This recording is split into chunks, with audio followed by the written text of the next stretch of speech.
YouTube, D-Rec here with the Lion Swift Gaming Outlet, and I am bringing you an updated deck profile for a Ziegenberg list that I've been working on. I think it's really good and it's really consistent and it helps the Overlord support out a lot. I'm just kidding, I'm not actually doing Overlords, I'm actually doing Blue Waves, the exact opposite end of the elemental spectrum of deck types. So, yeah, thought I'd trick you guys with the Blade Master sleeves and be like, oh shoot, he's playing Overlords or he's playing Kagura or some stupid shit like that. Nah, playing Blue Waves. I just finished my Valeos build, so now I'm going to show you guys real quick. There are a few tech choices that I'll go over towards the end of the video. As I go through the list, I'm not going to go into too much detail about certain tech choices. I'll do a few combos and show you guys a few like early game rush tactics that you can kind of go into with some of the skills, but I'm just going to go over the cards for the most part now, and then at the end do some more of that. So if you want to see a few combos you can do, stay tuned to the end of the video. If you do enjoy the video, please be sure to leave a like, and if you want to see future content from me, please sure to subscribe. So yeah, going right into the deck profile for first card of the main deck. Our starter is Yoidus. This is the starter from set 9. It's a common, so it's not that hard to get, and it's pretty good. I think it's well-rounded for what it does. GB1, counterblast 1, push to soul. When your Vanguard, Blue Wave Vanguard, attacks, you can pay the cost, choose one of your rear guards, and stand it, and you give it +2. So certain cards that you can do combos with. This can really help out, especially if you miss the timing on some of them. For grade 3s, 4 copies of Valeos, and yes, 2 SPs because I love the shiny stuff. So, first skill, Counterblast 1. You can, at the beginning of your ride phase, you can choose a blue wave card in your hand, call it to rearguard circle. If you do, that unit gets +2, and then if you did call a unit, you can draw a card. And then the second skill, when your blue wave unit strides, you can Soul Blast 1, choose one of your opponent's vanguards, and its base power becomes 11,000 for the duration of the turn. So no matter who you're playing against or what archetype it is, it could be the new Grand Gallop where its base power is 13, does not matter, its base power becomes 11. And any kind of additional power-ups will not make it go up with the exception of his own skill and any kind of shields you use. So if you try and do a combo with, say, Messiahs and you sacrifice Messiah to try and power up, you can't. That whole defensive option is out the door. Same thing with triggers. So really good way to get around losing the attack bonus, the multiple attack combo the deck has. Next up, 3 copies of Arsenal Fleet Dragon. Pretty good for rearguard skill, but for what I've been testing with it so far, it's been mainly stride fodder, just because the timing of it's kind of wonky compared to some of the other cards in the deck. So, first skill, GB1, Counterblast 1 Blue Wave. When it attacks, it gets +4, and at the end of the battle, if it's the second battle, you can stand it back up. Then from the drop zone, you can Soul Blast 1 when your Vanguard stands due to a card effect, and add this card from your drop zone to your hand. So great way to get stride fodder back or another rear guard if you need it. Moving on to the grade 2s, 4 copies of Blue Wave Marine General Phobos. This card was originally printed as a double rare in the Incessant Wave booster set, so if you want shiny, you gotta go there. If not, you can get the rare ones from set 13. It's skill, wave 3rd time only, so only the 3rd battle of the turn you attack. You can counterblast 1 when it attacks and give it +2. At the end of that battle, you can stand it up and swing with it again. So, good for the 11k poke, and combos really well with Valeos' skill to keep your opponent at a base 11k power. And since it won't be powering up anytime soon, all of your attacks will be going through no problem, so they're going to have to guard it all. Next up, 4 copies of Blue Wave Marine General Medla. So it's an 8k, but has a really good skill. First skill is Resist. So you're not playing Thavas here, not everything's going to have Resist Force or anything like that. So this is your main back row tech, and it keeps some of your circles kind of open, especially in like the Chaos matchup or the Kagura or the Narukami matchup. This is very, very helpful to having somewhat of a board that you can work with to go for multi-attacks and hit those numbers, the number of attacks that turn. So the second skill, GB1, if you have a Blue Wave Vanguard, it has continuous, can attack from the back row, and auto, if it attacks from the back row, it gets +3,000 power. So you're working with an 11k attacker, again another 11k attacker for hitting for magic numbers. Next up, 3 copies of Gallius. So this card's a little bit on the heftier side of cost. Its first and only skill, Counterblast 1, discard a blue wave card from your hand. When it attacks, You may pay the cost if you do have a Blue Wave Vanguard. Until the end of turn, it gets auto once per turn when your Vanguard stands due to an effect of your card. Or when it attacks, rather, sorry, different ability. When your Vanguard attacks, stand this back up and it gets plus 2k. Then, when you pay the cost during the battle that you did, if it's the first battle, you can stand it back up. So, first battle, swing, stand back up, second, and then swing for the second battle. Then when your Vanguard swings, stand it back up for another attack. So, not too bad. The first 2 attacks aren't hitting for the numbers you want, so you're really only getting that poke on the third battle that it'll attack. It's third battle. Next up, and lastly for my 2s, 2 copies of Lucianos. This card was a toss-up between this and Tidal Assault. Tidal Assault's still really useful for the deck. I was really pushing for like strictly Blue Wave archetype, but not purely Blue Wave as it stands for the list right now. I could go back to Tidal Assault just because of the lacking necessity of timing. This one's skill reads Act once per turn, counterblast 1 Blue Wave card. If you have a grade 3 or greater Vanguard with Blue Wave in its name, when it's attacked for the turn, it gets plus 2k, and when it attacks, if it's the second battle of the turn, stand it back up at the end. So good for the second battle, like Arsenal Fleet, but my issue is the timing is kind of wonky for certain things, like going into this. But if you play it right, the timing is actually really key, and the fact that it can hit is also very helpful. Next up for grade 1s, 4 copies of the Blue Wave Perfect Guard. If you are on a budget, go for this. If you're not on a budget and you're willing to drop $120 on 4 pieces of cardboard, go for Play-Doh by all means. The deck is very counterblast heavy, so having the unflipped Perfect Guards is all the more help for being able to make better plays. But if you're on a budget, this one's just as good. It's first skill, obviously just a PG, discard a card from hand, no fine attack. The second skill is GB1 from the drop zone. You can bind it face up. If you do, choose one of your Blue Wave rear guards, and it can attack from the back row for the duration of the turn. So if you're missing those Medlas, or you just want another back row attacker and you want to be able to hit 5-6 battles that turn, you have this card in your drop zone. You can use its skill to do a ton of cool stuff. Next up, 4 copies of Valeos. Depending on who your playstyle or whatever else, you can drop it down to 3, but me, with my really bad luck, I really need 4. I had the same consistency issue with Luard and not being able to draw it for whatever reason. Probability is just never on my side. I can run one other grade 3, and I will see it more times than I will ever see Luard.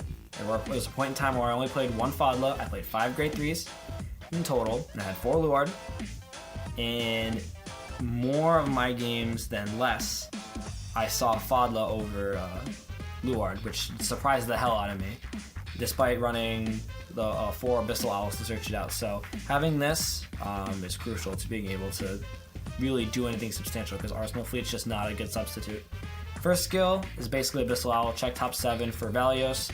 If you add 1 to hand, discard cards from your hand up to the grade of 3. So don't do this if you don't have a grade 3 in hand, or grade 3 in hand, or a grade 2 and a grade 1, or etc. Second skill, when your Blue Wave Vanguard stands, stand it up as well.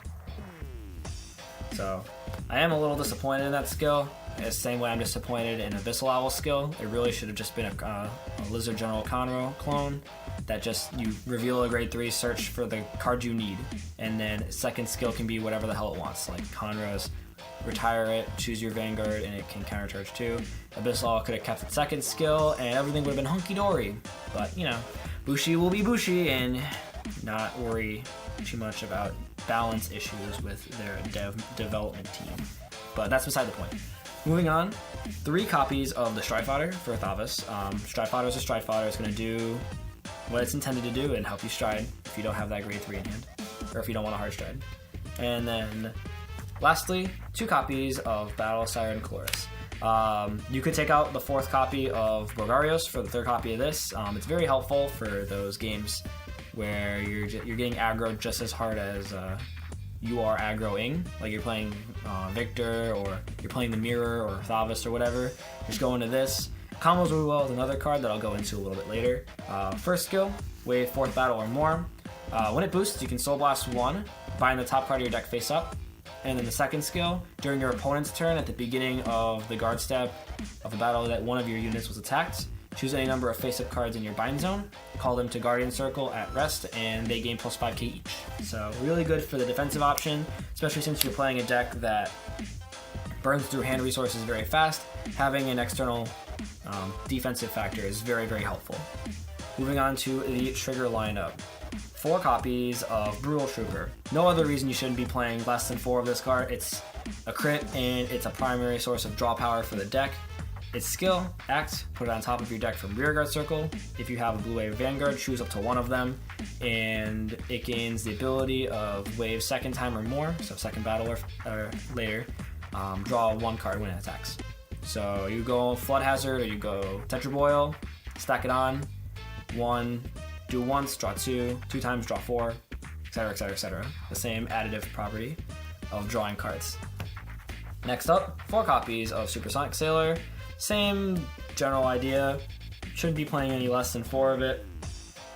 Unless you're really confident that you're not going to eat through Counterblast, which you probably will, depending on your build. For the most part, everything costs a Counterblast. Your Stride, your main deck cards, everything.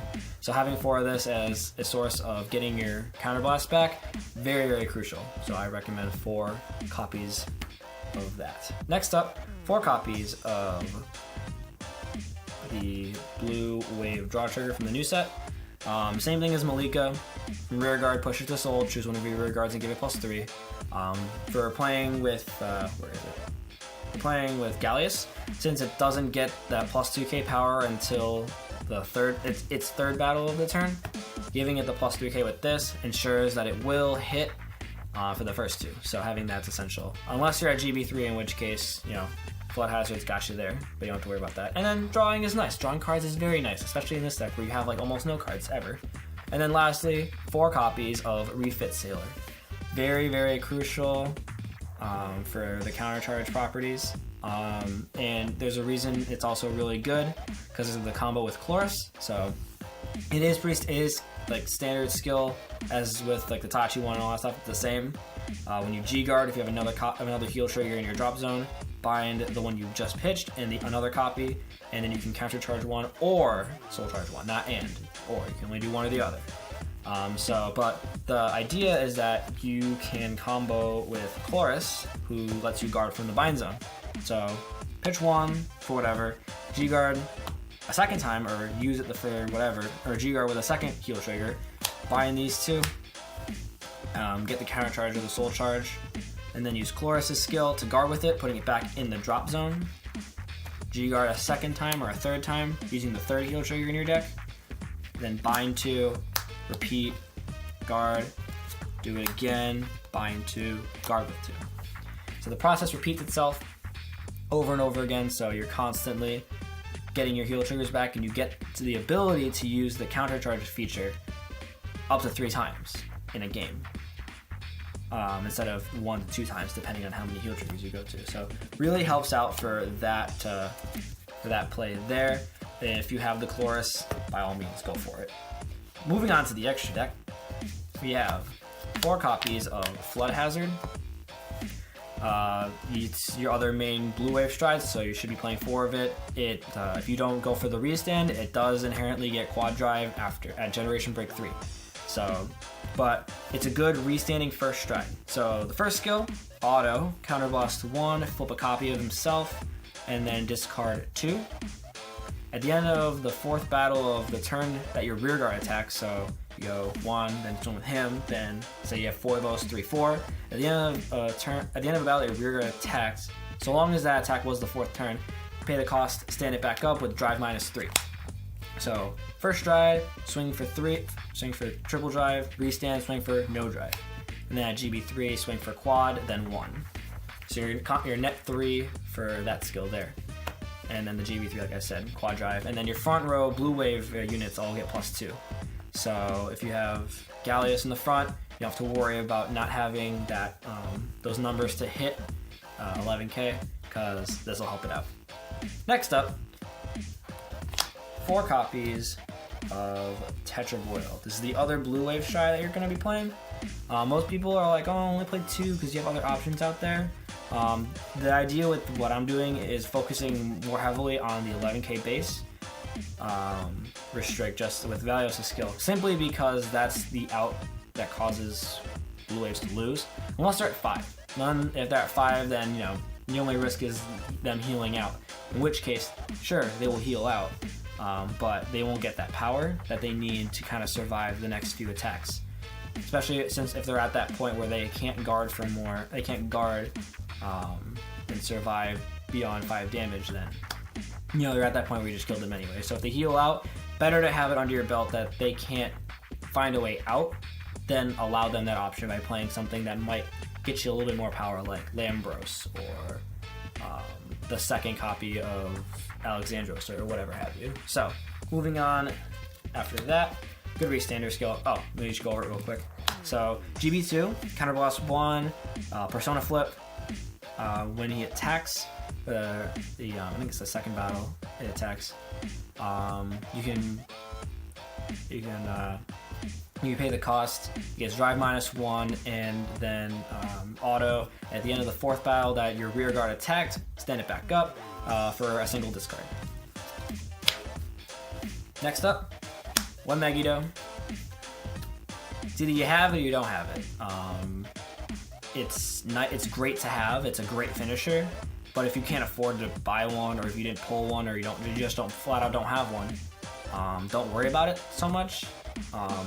You can play another Wailing Thavas for like a little less than half the cost,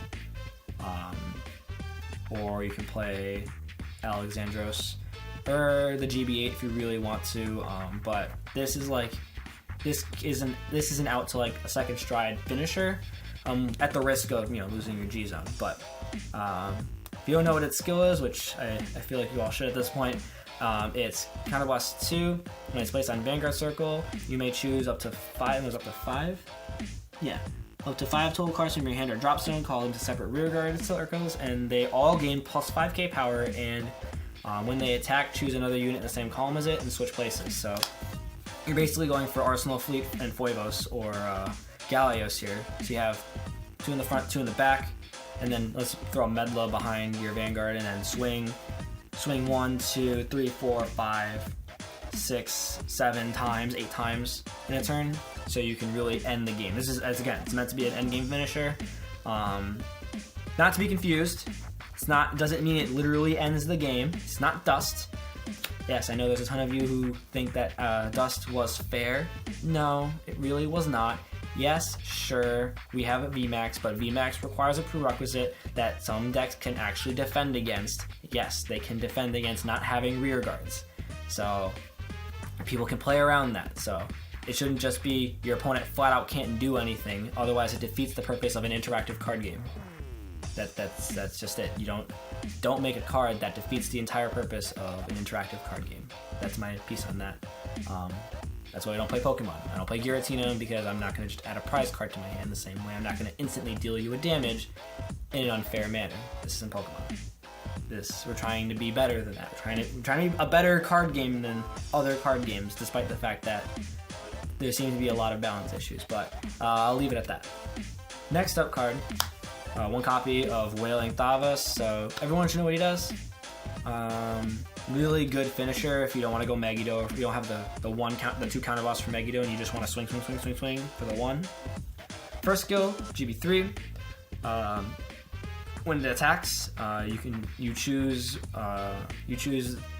your opponent's rear guards equal to the number of attacks your rear guards made during your turn. So if you attack 4 times, choose 4 of your opponent's rear guards, retire them. Then it's GB2. When it attacks, counterblast 1, it gains plus 5 for every battle your rear guard had made that turn, and then your opponent can't guard with clear 1s or higher from hand. So you're looking at you have 4 attacks, that's 46 plus boost and whatever else have you. So pretty big numbers here, and it's a pretty good finisher. Next up, 1 copy of Alexandros. You don't need 2. Unless you really want that better Lambros, but even then it costs a counterblast in a deck that's already counterblast heavy. But yeah, it is what it is. It's player preference at that point. So counterblast 1, Choose any card in your G zone that's face down and turn it face up. At the end of the second or third battle that's being attacked, you can choose up to 2 of your rear guards, stand them, and they get +5 for every face-up card in your G zone. So, really good end game finisher. I think about on par with the last Twister, even though it's like 20 times more expensive. But you know, to each his own. You can afford it. And then 1 Sea Breeze. Yeah, I know it's a non-G break deck, but having the option of being G break for cards like Valeos and Arsenal Fleet is very essential for being able to do certain plays. And having the option under your belt's good. Still think it should have been eroded to just say not say specifically grade 2. And I'll do another whole piece on that, but let me know. You really don't have to, but if you want to comment on the idea of eroding Sea Breeze, you can in the comments below. I will appreciate any kind of discussion on that. I love discussion, so if you guys want to talk about it, go nuts. I would love to read some of your comments. Next up, 2 copies of how do you pronounce that? Galphilia? Yeah, so Blue Wave, Armor General, Galphilia. So, good way to get around Link Joker and lock and stuff like that. So, first skill, continuous. If it's the second or third battle of your opponent's turn, it gets +5k shield. So, pretty good with the Fire's Collection G-Guard. And then the second skill, if it's face up in your G zone, you can Soul Blast 1, flip it back face down, and then choose one of your circles and choose. Is it? Yeah. Choose a card on your circle or damage zone, turn it face up. So choose any of your rear guard circles, turn it face up. Gets around delete. So let's say you don't have the option to stride, but you don't want to just swing a 0 power Vanguard. Just go bloop, turn it over. Really good out for Link Joker and stuff like that. Next up, 1 copy of Ice Barrier Dragon.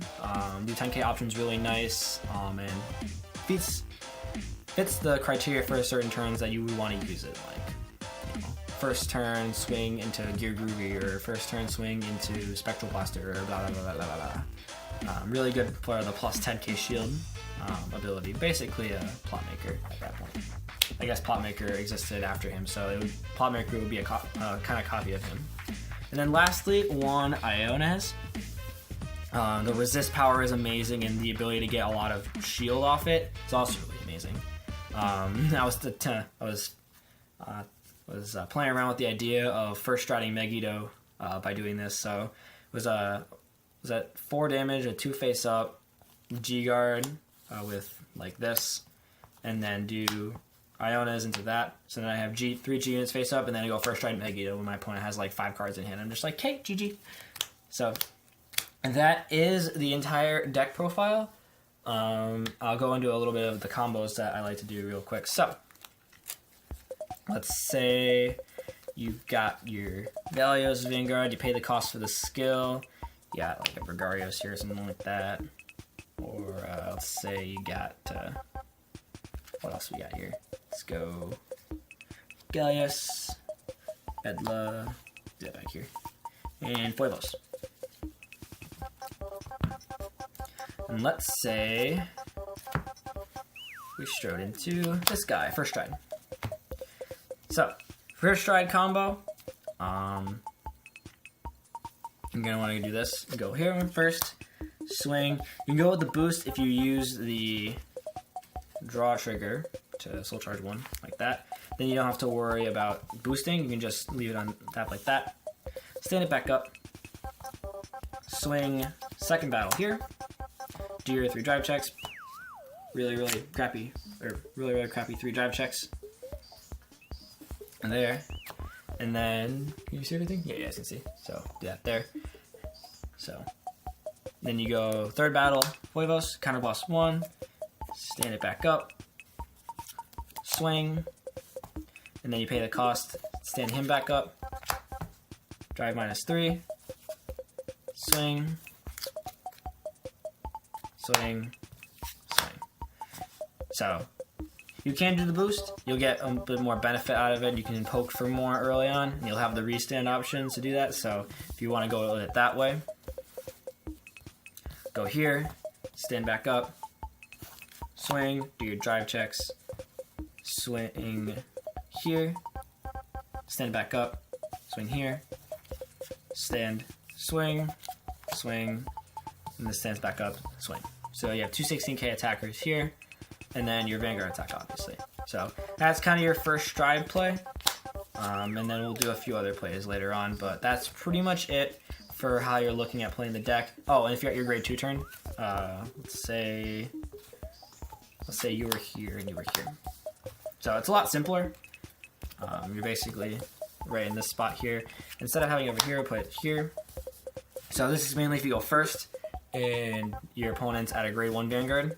So you just swing, swing, hope for the, oh hey look, offensive draw trigger, sick, power here, and then draw a card, woo. So swing here for 16, use the counter blast, stand, that's 4 attacks. So you're looking pretty sharp there. If you're on your grade 3 and you got the setup, let's say you're here and you got this guy out here. So let's say you got that, and then you were like getting prepped for the defensive turn. So let's do that instead. So you're out here. So in this situation, you're gonna go your Vanguard first. So because you have this guy who attacks for second battle and then third, obviously. So swing here, do your 2 checks. Oh shoot, double crit, I'm so good at this game, boom. Crit, crit power, crit, crit power.